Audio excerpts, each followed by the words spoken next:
guys, back with part 2 of the ice race, the melting ice race. And we're going to check on the paper first. The paper, looking like, didn't do its job of melting. The foil looks like it really did melt a lot. So far, foil is the winner.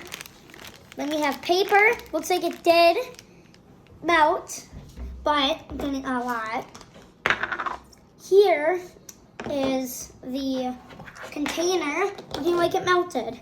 And then we're gonna see the wool, how well it melted. I don't think it melted at all. Now it's inspection time. Just do that. All right.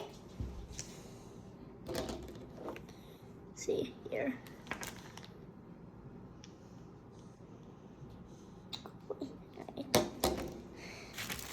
And then, all right, so we have our places.